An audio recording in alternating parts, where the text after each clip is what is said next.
Number one, he walked in obedience. His obedience was perfect. He was willing to do anything that the Father wanted to do. Even to die, he was willing to die. But then the second one, he walked in love. Praise God. Look at John chapter 13, verse 1. John chapter 13, verse 1.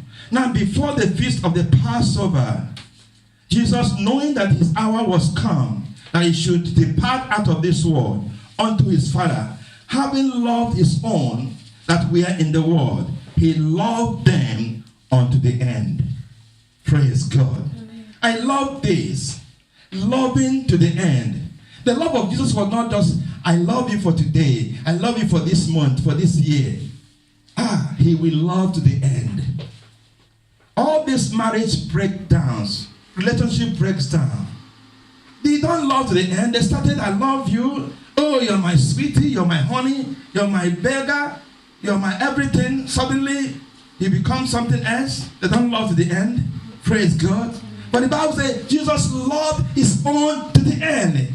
He was an example of how to love, how to stay in your marriage, how to stay in relationship, how not to give up. It doesn't mean that we are good. No, even when we fall, he still loves us.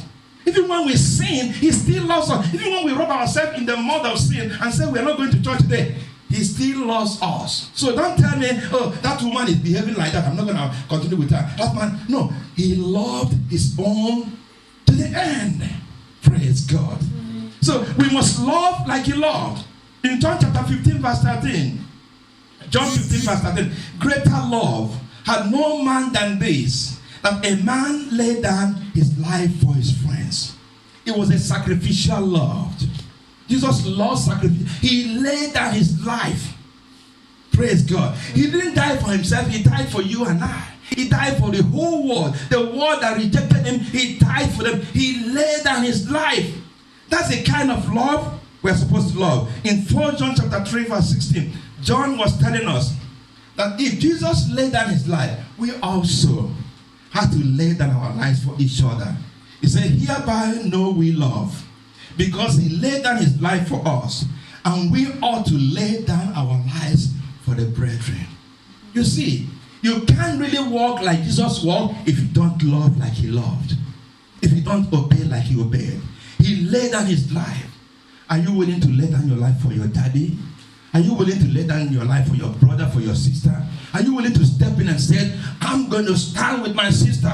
I'm not going to allow them to do. I believe I'm going to try, because he's your brother, not only in a carnal flesh, but he's a Christian. You're going to the same heaven. Jesus died for the same you, and you have to love your brother. It doesn't mean people from your own church, they can be from other churches. You still love them because they are Christians, they are believers. You have to love them and lay them and defend their lives. Don't go and gossip against your brother, sister. If you see people gossiping against somebody that is a Christian, don't partake in it.